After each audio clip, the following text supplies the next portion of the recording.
네, 우리은행과 관련된 소식 하나 더 전해드리겠습니다. 어제 차기 우리은행장으로 건강성 내정자를 정한 건 우리은행의 당면 과제를 잘 봉합하기 바란다는 기대 때문인데요. 그런데 권 내정자와 손태승 우리금융회장과의 관계를 보면 이번 내정이 오히려 갈등의 불씨가 될 수 있다는 전망도 나옵니다.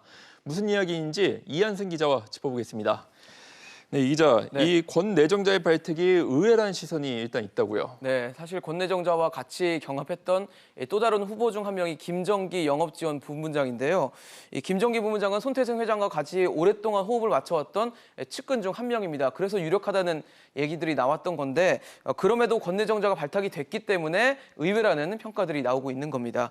그리고 일각에서 제기가 됐던 청와대 실세 지원설에 대해서는 권 내정자는 실세를 등에 업었다면 은행을 떠났겠냐 하면서 반문을 한 상황입니다.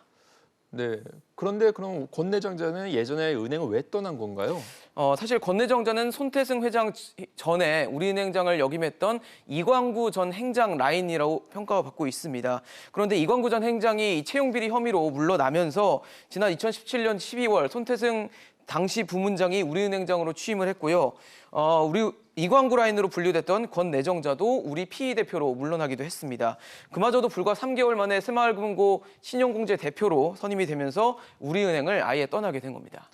네, 그럼 뭔가 밀려났다 이렇게 보일 수도 있는데 그렇죠. 그렇다면은 손 회장과의 관계가 껄끄러울 수밖에 없을 것 같습니다. 네, 사실 손 회장과 껄끄러울 것이다 얘기들이 많은데 권 회장자는 일단 부인을 하고 있습니다.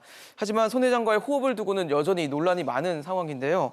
권 회장자가 우리은행장으로 금이 환영을 하게 되긴 했지만 과거에 손 회장이 은행장이 되면서 밀려났던 기억이 있기 때문에 사실 좋지만은 않을 겁니다.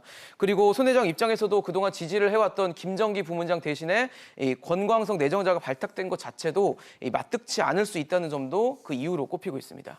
네, 그럼 전후 사정을 보면 그 얘기는 그룹 회장과 은행장과의 호흡이 원활하지 않을 수도 있다 이렇게도 들립니다. 그렇죠. 사실 최근 우리은행 상황이 그렇게 좋지 않습니다. 앞에 오정행 기자가 전해줬던 것처럼 비밀번호 무단 변경 사태도 있었고요. 앞서서는 DLF 사태라든지 라임 사태 같은 것들이 연이어 터지면서 지금 우리은행 상황이 좋지 않고 굉장히 어수선한 상황인데 그러면서 고객 신뢰도 굉장히 바닥까지 떨어진 상황입니다. 거기다가 손태승 회장이 연임을 강행하기로 하면서 금융당국과는 또 새로운 마찰과 갈등이 예고가 돼 있는 상황입니다. 그룹 임추인은 이런 상황에서 권광석 내정자가 그룹을 추스리고 또 당국과의 관계 개선까지 해주기를 기대하는 눈치에서 이번 내정으로 한 건데요. 오히려 손 회장과의 관계가 좋지 않다는 점이 갈등을 봉합하기보다는 갈등을 새로 야기하지 않을까 하는 우려가 나오고 있는 상황입니다. 네, 그렇군요. 잘 들었습니다.